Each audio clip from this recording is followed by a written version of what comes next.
अस्सलाम वालेकुम, welcome back. उम्मीद है कि आप सब ठीक होंगे। अमेज़ॉन की सेलिंग के दौरान आप लोगों को कुछ प्रॉब्लम पेश आती है, मैं देख रहा था और काफ़ी लोगों को ये चीज़ फेस करने को मिल रही थी कि अमेज़ॉन का अकाउंट आपका डीएक्टिवेट हो जाता है। तो रीइंस्टेट कैसे किया जाए, उसको वापस कैसे एक्टिवेट किया जाए, और अगर आप किसी वजह से एक्टिवेट नहीं कर पाते तो जो आपकी इन्वेंट्री है वो कैसे आएगी घर में, और जो आपके पैसे उसमें हैं वो कैसे आपको मिलेंगे, क्या तरीक़ेकार है। तो इस वीडियो में मैं आपको बताऊंगा ये तीनों पॉइंट्स, और सारी वजह भी बताऊंगा कि आपका अकाउंट डीएक्टिवेट क्यों होता है, आपने अपील कैसे करनी है, और अगर आपकी इन्वेंट्री फंसी हुई है तो उसको कैसे वापस मंगवाना है, पेमेंट आपको कब मिलेगी, और ये सारी बातें हम इस वीडियो में डिस्कस करेंगे। वीडियो को शुरू करने से पहले अगर आप मेरे यूट्यूब चैनल पर नए हैं तो मेक श्योर आप इसे सब्सक्राइब करें, और अगर आप चाहते हो कि आप ऑनलाइन अर्निंग या क्रिप्टो करेंसी की दुनिया से अपडेट रहें तो आपको मेरे टेलीग्राम चैनल का लिंक डिस्क्रिप्शन में मिल जाएगा। तो जब कभी आप अमेज़ॉन का अपना अकाउंट ओपन करते हैं और अचानक से आपको एक ऐसा नोटिफिकेशन आ जाता है या ईमेल आ जाती है, your account has been deactivated, और साथ में जो आपका प्रिविलेज, जो आपका प्रोडक्ट था, उन्होंने उनको अनलिस्ट कर दिया, तो इस सूरत में हम क्या करेंगे, होता क्यों है, सबसे पहले ये समझे। हमारे पास आपको पता है कि आपका जो अकाउंट जो है, मोस्ट रीज़न जो होता है आपकी अकाउंट हेल्थ पे डिपेंड करता है। मतलब आप अक्सर देखते हो कि आपको आईपी वायलेशन अगर आ जाए तो उसके बाद आपके अकाउंट सस्पेंड होने के चांसेस बढ़ जाते हैं, क्योंकि आपका अकाउंट पहले तो होता है गुड कंडीशन में, फिर आपका वो चल जाता है रिस्क में, फिर चल जाता है डीएक्टिवेट पे। ठीक है, तो सबसे पहले तो आ जाती है आईपी वायलेशन। वो क्या होती है आईपी वायलेशन? वो कि अगर आप किसी भी कॉपीराइट ऑनर के प्रोडक्ट को आप सेल करोगे, ठीक है, तो वो आपको वायलेशन दे देता है कि ये बंदा प्रोडक्ट सेल कर रहा है, मेरी खबर से बाहर है कि ये बंदा कहाँ से खरीद रहा है और कहाँ से बेच रहा है। ठीक है, तो एक तो ये होगी। दूसरी, अगर आपको कस्टमर से रिपोर्ट आनी शुरू हो जाए तो तब आपका अकाउंट रिस्क पे चल जाता है और डीएक्टिवेट हो जाता है। पहली बात तो ये होगी। फिर बाद में तीसरी जो वजह है, ये तीसरी जो वजह बेसिकली उन लोगों के लिए है जहाँ पे अमेज़ॉन का सेलर सेंटर अवेलेबल नहीं है, मतलब वो लोग वहाँ की इंफॉर्मेशन यूज़ करके नहीं बना सकते, लेकिन उनको ये इशू काफ़ी फेस आता रहा है, जैसे आईपी एड्रेस का इशू। अब ये हमें भी आ सकता है। फॉर एग्जांपल, मैं अभी अगर सऊदी अरब में रह रहा हूँ और अगर मैं अभी पाकिस्तान में जाऊंगा और सऊदी अरब का अमेज़ॉन सेलर सेंटर अकाउंट खोलूंगा, तो जो आईपी होगी वो मेरी पाकिस्तान की डिटेक्ट होगी और उस पे जो है अमेज़ॉन अकाउंट आपका डीएक्टिवेट कर देता है, जो सबसे मुश्किल काम है एक्टिवेट करना। सबसे मुश्किल कौन सा? आईपी वाला, जिसमें आपको एक्टिवेट करना मुश्किल हो जाएगा। अच्छा, री इंस्टेट कैसे करेंगे? आप जब भी अमेज़ॉन पे आपका अकाउंट डीएक्टिवेट होता है तो आपको अमेज़ॉन की तरफ से एक ईमेल आती है। ठीक है, ईमेल के अंदर वो आपको पहला पैराग्राफ में उसने लिखा होता है कि हमने आपका अकाउंट डीएक्टिवेट कर दिया, आपकी जो भी इन्वेंट्री थी उसको रिमूव कर दिया, वगैरह वगैरह। फिर एक वर्ड आता है रीज़न। रीज़न के नीचे फिर जो है 3-4 पॉइंट अमेज़ॉन ने जो भी मसला, जिस मसले की वजह से आपका अकाउंट डीएक्टिवेट हुआ था, वो मसला उन्होंने बयान किया हुआ था। कई केसेस पे वो क्या कहते हैं कि आप जो है अपना प्रूफ ऑफ एड्रेस दें। मोस्टली केसेस ये होता है कि यूटिलिटी बिल मांगते हैं या आपका आईडी कार्ड मांगते हैं कि आप रियल सेलर हो या नहीं हो। ठीक है, तो उस दौरान हम अगर रीइंस्टेट करने जाते हैं, अपने अकाउंट को एक्टिवेट करने जाते हैं, तो हम सबसे पहली गलती क्या करते हैं कि हम जो है ना, पहले तो टेंशन में आ जाते हैं, पैनिक में आ जाते हैं। जब अकाउंट डीएक्टिवेट हो जाता है तो जल्दी जल्दी से जो भी हाथ में है उनको अटैच करके कुछ भी मिनते तरले करना शुरू कर देते हैं उसके मैसेज ग्रुप में, प्लीज़ एक्टिवेट और ये वो। तो ऐसे नहीं करना, एकदम प्रोफेशनल तरीके से चलना है। पहले तो आप ना उस ईमेल को अच्छी तरह से पढ़ो और पॉइंट को नोट कर लो कि भाई क्या चीज़ उसने मुझसे मांगी है। उन चीज़ों को राइट वे में सिलेक्ट करो। फॉर एग्जांपल, अगर उसने यूटिलिटी बिल मांगा है तो आप जिस कंट्री में रहते हो उस कंट्री का यूटिलिटी बिल विद प्रॉपर आपका नेम एंड एड्रेस जो आपके सेलर सेंटर पे है एग्जैक्टली मैच होना चाहिए, और उसके बाद वो विद इन 3 मंथ होना चाहिए। वो लेकर वो रेडी कर लें, और उसके साथ उसने क्या डॉक्यूमेंट्स मांगे वो रेडी कर लें। देने के बाद क्या है, ईमेल पे आप जो है एक अच्छी सी स्टोरी लिखें। स्टोरी लिखें कि मेरा अकाउंट इस तरह से डीएक्टिवेट हुआ था, हो सकता है ये प्रॉब्लम है, जो भी प्रॉब्लम आपको पेश आई। ठीक है, तो आपने ये रिक्वेस्ट किया, ये मैं आपको कर रहा हूँ। हो सकता है पहली बार वो आपसे दोबारा ना करे एक्सेप्ट, फिर सेकंड बार आपने ऑप्शन ट्राई करना, थोड़ा सा वर्डिंग चेंज कर देनी, थोड़ी चीज़ें। 2 से 3 बार करने के बाद अकाउंट एक्टिवेट हो जाता है, जब आपसे कुछ ऐसे प्रॉब्लम आ जाए।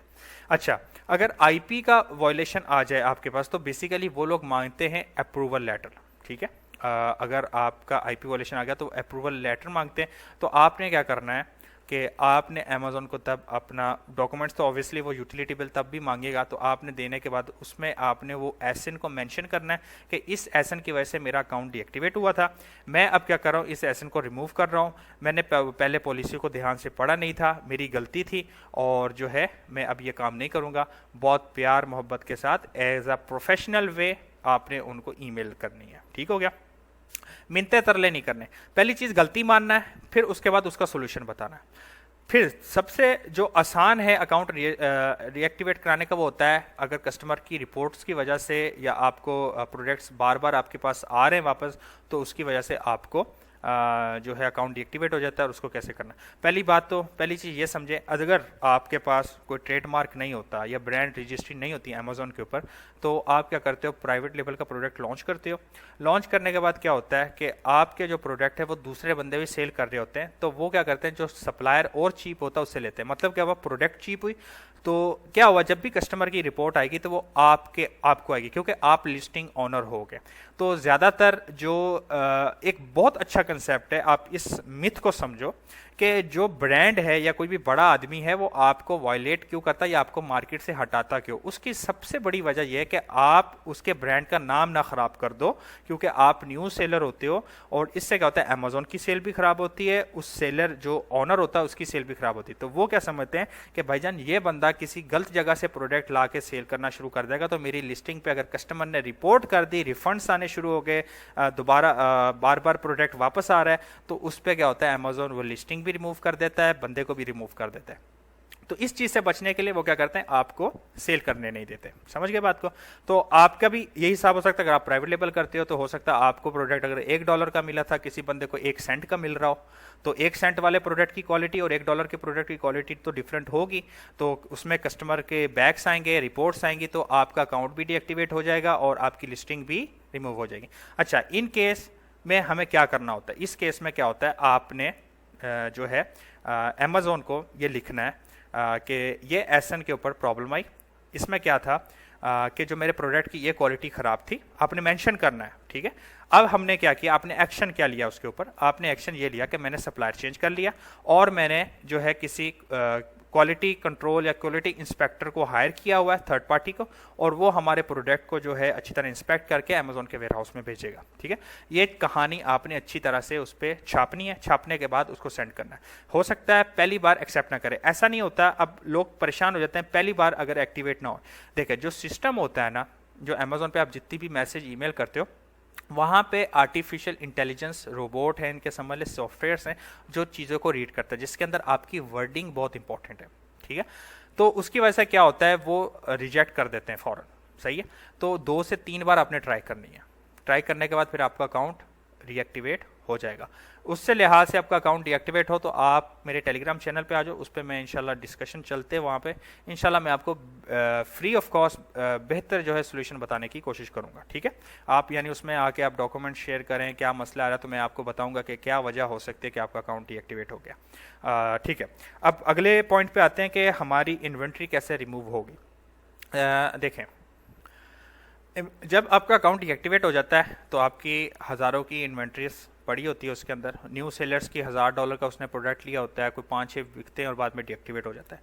तो आप के सेलर सेंटर में जाएं, आप अमेजोन के सेलर सेंटर में जाके वहाँ पे एक टैब होता है मैनेज इन्वेंट्री का, वहाँ के अंदर एक चीज़ लिखी होती है रिमूवल ऑर्डर। ठीक है, उसको सिलेक्ट करके आप जो है वो एड्रेस पूछेगा, वहाँ पर आपने एड्रेस डालना है।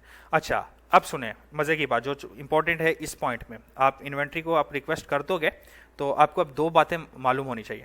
अगर आप प्रोडक्ट सऊदी अरब में सेल कर रहे हो और आप बैठे दुबई में हो, तो इसका मतलब ये नहीं है कि जो अमेजोन वाला वो आपको दुबई में प्रोडक्ट भेज देगा, ये याद रखें। या ऐसा नहीं है कि यूएसए वाला प्रोडक्ट जो है चाइना अलीबाबा वापस भेज देगा, ऐसा नहीं। वो यूएसए के अंदर आप जो भी एड्रेस दोगे उसके ऊपर वो प्रोडक्ट भेजेगा, जो अब तक की पॉलिसी मुझे मालूम है।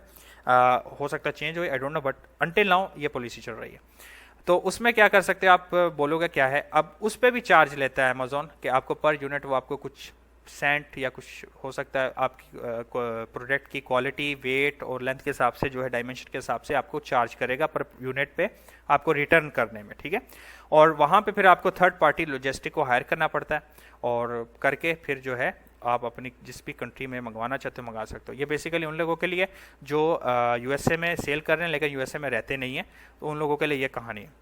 सऊदी अरब में तो बेसिकली आप जिस कंट्री में रह रहे हो और अगर उसी कंट्री में आप अमेज़ॉन का काम अकाउंट को चला रहे हो तो उसी कंट्री में आप जहाँ पे रहते हो आपका जो एड्रेस होगा वहाँ पे आपका सामान आ जाएगा। अच्छा, एक और चीज़, कभी कभार क्या होता है आपके मतलब 50 प्रोडक्ट पड़े हुए हैं उधर अमेज़ॉन के वेयर हाउस में, आपके अमेज़ॉन के वेयर हाउस में पड़े हुए, तो वो आपको एक बार 50 नहीं आते, हो सकता है कभी 10 आ जाएँ, कभी 30 आ जाएँ। ठीक है, उसकी वजह क्या है कि अगर अमेज़ॉन सऊदी अरब में 2 वेयर हाउस हैं, एक जद्दा में है एक रियाद में है, ठीक है, हो सकता है अमेज़ॉन ने अपनी आपकी आधी इन्वेंट्री रियाद में रखी हो, आधी जद्दा में रखी हो, तो हो सकता है उस हिसाब से लेट हो जाए। ऐसी ही सिचुएशन अमेरिका में भी होती है, आपकी हो सकता है थोड़ी इन्वेंट्री कैलिफोर्निया में पड़ी हो, थोड़ी आपकी न्यूयॉर्क में पड़ी हो, थोड़ी आपकी डेलवेयर में पड़ी हो, कहीं पे भी पड़ी हो, तो वहाँ से वो जितने जितने पीस उसने डिस्ट्रीब्यूट करके रखे हुए हैं जिस जिस वेयर हाउस में, उस हिसाब से वो आहिस्ता आहिस्ता इन्वेंट्री आपकी आनी शुरू हो जाती है। ठीक है, दूसरा पॉइंट भी आपका क्लियर हुआ। थर्ड पॉइंट है हमारी पेमेंट हमने कैसे वापस लेनी है। अमेज़ॉन क्या करता है, जब आपका अकाउंट डीएक्टिवेट हो जाता है 90 दिन के बाद आपको आपकी पेमेंट दे देता है। 90 दिन के अंदर वो क्या चेक करता है, 90 दिन के अंदर वो अगर आपने उसकी कोई पेमेंट करनी है तो वो भी डिटेक्ट करेगा, कोई आपको रिफंड्स आ रहे हैं वो भी चेक करता है, ये सारे मामलात को वो बराबर करके आपको पेमेंट दे देता है। लेकिन आपने उसमें एक कांड करना होता है, आपने ये करना है कि आपने उनसे फड्डा लगाई रखना है, पहले तो एक्टिवेट करने का, दूसरा जब 2 महीने गुजर जाए उसके बाद आपने उनको मैसेज करने how to get I refund, how to get I my money back from your seller centre वगैरह वगैरह, इस तरह की टिकट्स और जो है ना उनके साथ जो केसेस हैं वो ओपन कर लेने हैं। ठीक है, और करने के बाद आपको 3 महीने के बाद जो आपका अकाउंट अटैच है उसके अंदर वो आपके जो पैसे हैं वो डिपॉजिट हो जाएंगे, घबराने की जरूरत नहीं है। ठीक हो गया, तो उम्मीद है आपने ये तीनों पॉइंट समझे होंगे कि अकाउंट जो है अपने री इंस्टेट कैसे करना है, आपने अपनी इन्वेंट्री को कैसे रिमूव करना है, और आपके अगर पैसे अटके होंगे अमेज़ॉन में तो वो कब आपको मिलेंगे और क्या मिलेंगे। ठीक हो गया, तीनों पॉइंट आपने समझ लिए, तो उम्मीद है आपने इस वीडियो से कुछ नॉलेज हासिल की है। उम्मीद है कि आप इसी तरह बढ़ते रहें, आगे कोशिश करें, और कोई भी क्वेश्चन है तो आप कमेंट सेक्शन में आके क्वेश्चन करें, आपको अगले टॉपिक पे क्या आप कहाँ पे मसला आपको फेस आ रहा है आप जो है वो कमेंट में करें या टेलीग्राम पे आके बताएं, मैं इंशाल्लाह कोशिश करूँगा उसके ऊपर वीडियो बनाने की। चैनल को लाजम सब्सक्राइब कर दें, अपने दोस्तों में लाजम शेयर करें ऐसे कंटेंट जिनको आप चाहते हो कि आप आगे बढ़ता हुआ देखना चाहते हो, उनके साथ लाजमी ऐसे कंटेंट शेयर करें। तब तक के लिए अल्लाह हाफिज़, अस्सलाम वालेकुम।